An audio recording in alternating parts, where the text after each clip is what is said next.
आपण पाहत आहात सत्याची बाजू मांडणारं हक्काचं न्यूज चॅनल M24 तास। पुणे बेंगलोर महामार्गावर भीषण अपघात, दुचाकी स्वाराला कारने पाठीमागून उडवले। विठ्ठलवाडी नजीकची घटना, कार चालकाविरुद्ध गुन्हा दाखल।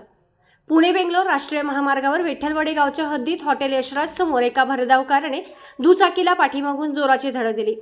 या भीषण अपघातात दुचाकीस्वार गंभीर जखमी झाला असून ईश्वरपूर पोलीस ठाण्यात कार चालकाविरुद्ध गुन्हा दाखल करण्यात आला आहे। मिळालेल्या माहितीनुसार फिर्यादी रवींद्र शहाजी लोंढे वय 38 राहणार बहादूरवाडी तालुका वाळवा हे आपल्या फॅशन प्रो मोटरसायकलवरून क्रमांक MH10 BC 0756 पुणे बेंगलोर रस्त्याने ईश्वरपूरच्या दिशेने जात होते। 9 मार्च 2026 रोजी सकाळी 10:30 वाजण्याच्या सुमारास ते विठ्ठलवाडी येथील हॉटेल यशराज जवळ आले असता पाठीमागून येणाऱ्या सियाज कारने क्रमांक MH10 CN 6316 त्यांच्या दुचाकीला जोरात धडक दिली। सदर कार उत्तम बबन सूर्यवंशी राहणार कुरळप तालुका वाळवा हा चालवत होते।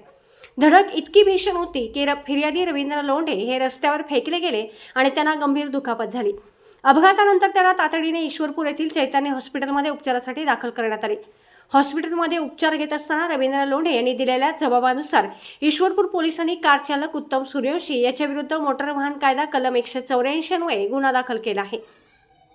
या घटनेची नोंद पोलीस दप्तरी झाली असून गुन्ह्याचा प्राथमिक तपास सहाय्यक पोलीस फौजदार घुले यांनी केला। वरिष्ठ पोलीस निरीक्षकांच्या आदेशानुसार पुढील तपास सहाय्यक पोलीस फौजदार वीर यांच्याकडे सोपवण्यात आला आहे। महामार्गावरील वाढत्या वेगामुळे होणाऱ्या अपघातांबाबत परिसरातून चिंता व्यक्त होत आहे।